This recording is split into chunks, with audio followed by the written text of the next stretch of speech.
गया है, किस लिए ये प्रदर्शन हुआ है? सर, ये जो प्रदर्शन हुआ है जिसके अंदर हमने मुख्य मांगे जोड़ी थी, एक यूजीसी के जो नए नियम आए हैं 13 जनवरी 2026 को, दूसरा 93वां संविधान संशोधन है, तीसरी हमारी इसके अंदर मांग है कि जो ओबीसी एससी एसटी वर्ग की सरकारी विभागों के अंदर जितनी भी सरकारी नौकरियां जो पद खाली पड़े हैं उन्हें जल्द भरा जाए। चौथी हम मांग कर रहे हैं कि ओबीसी एससी एसटी की जातिगत जनगणना हिमाचल प्रदेश के अंदर जल्द से जल्द करवाई जाए। और पांचवी मांग इसके अंदर हमने ये जोड़ी है कि जो ओबीसी के सर्टिफिकेट को हर वर्ष के बाद बनवाना पड़ता है, उस ओबीसी सर्टिफिकेट की जो लाइफ है वो लाइफ टाइम कर दिया जाए, ताकि एक व्यक्ति को बार बार जो है पटवारी तहसीलदार के चक्रों में नहीं पड़ना पड़े, लोक मित्र केंद्र के चक्रों में नहीं फंसना पड़े, ताकि वो व्यक्ति लाइफ टाइम, ये सरकार ने सर्टिफिकेट के माध्यम से रेवेन्यू जनरेट करने का साधन बना लिया है। अब जो यूजीसी के समर्थन की हम बात कर रहे हैं, यूजीसी के ऐसा नहीं है, यूजीसी के पहले नियम नहीं थे, यूजीसी रेगुलेशंस 2012 में भी थे,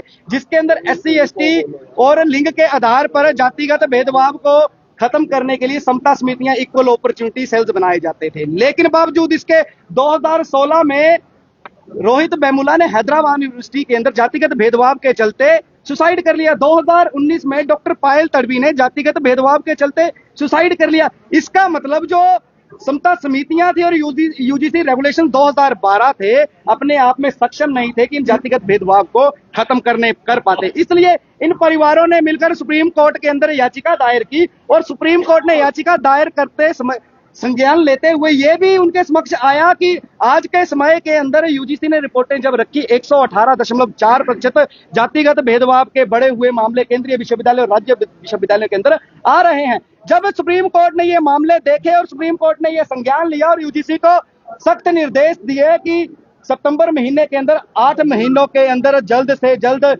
यूजीसी द्वारा नए रेगुलेशन बनाए जाएं, जिससे इस जातिगत भेदभाव को खत्म किया जा सके। और जब ये यूजीसी रेगुलेशन नियम भारत के राजपत्र के अंदर 13 जनवरी को प्रकाशित हुए, प्रकाशित होने के बाद ही इसके विरोध में लोग सड़कों पर उतर आए और सुप्रीम कोर्ट के समक्ष याचिका दायर कर दी। अब याचिका भी उसी सुप्रीम कोर्ट की बेंच के पास लगी जिसके समक्ष डॉक्टर रोहित वेमुला और डॉक्टर पायल तड़वी का केस चल रहा था। जिस बेंच ने यूजीसी को सख्त निर्देश बनाने के आदेश दिए, उसी बेंच ने यह भी माना कि अब इन ठोस नियमों का दुरुपयोग हो सकता है। जब आपने खुद निर्देश दिए तो इन नियमों का कैसे दुरुपयोग किया जा सकता है, जिसके ऊपर जो सुप्रीम कोर्ट ने स्टे लगाते हुए 19 मार्च के लिए अगली सुनवाई जो इसके ऊपर रखी है। अब आप जातिगत भेदभाव को अपने आप देख सकते हैं कि जब केंद्रीय विश्वविद्यालयों के अंदर एससी के 64% प्रोफेसरों के पद खाली हैं, ओबीसी के 80% प्रोफेसरों के पद खाली हैं, एसटी के 83% प्रोफेसरों के पद खाली हैं,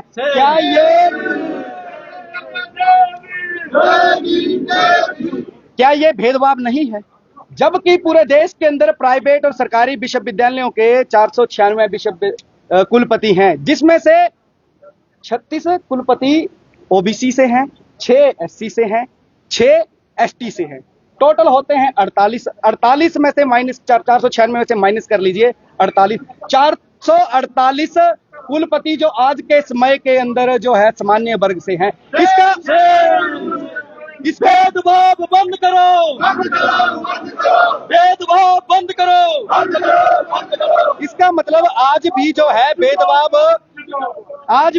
भेदभाव जारी है और निरंतर ये व्यवस्था भेदभाव कर रही है, क्योंकि ये व्यवस्था नहीं चाहती है कि जो ये दबा कुचला शोषित तबका समाज है ये नौकरियों के अंदर आगे बढ़ पाए, ये उच्च शिक्षा के अंदर आगे बढ़ पाए। इसलिए यूजीसी नियमों को जो ये संशोधन हुआ है इनको लागू करना बहुत ही ज्यादा जरूरी है, ताकि इन नियमों के माध्यम से 93वां संविधान संशोधन भी हिमाचल प्रदेश के अंदर लागू हो सके, जिसके माध्यम से ओबीसी वर्ग को उच्च शिक्षण संस्थानों के अंदर 27% की हिस्सेदारी मिलेगी और ओबीसी वर्ग के 2 में से 27 डॉक्टर बन पाएंगे। जहां की सरकार क्या करती है, 2019 में सामान्य वर्ग के लिए 103वां संविधान संशोधन हुआ, उसके अंदर जो आर्थिक तौर पर सामान्य वर्ग के पिछड़े थे, आर्थिक रूप से पिछड़े हुए थे, उनके लिए 10% का आरक्षण जो है अगले दिन से लागू कर दिया गया। इसका मतलब क्या आप ओबीसी एससी एसटी के साथ भेदभाव नहीं कर रहे हैं? तो इसी भेदभाव को खत्म करने के लिए, व्यवस्था से लड़ने के लिए हमने ये जंग जारी की है और हम इस लड़ाई को निरंतर जारी ही रखेंगे।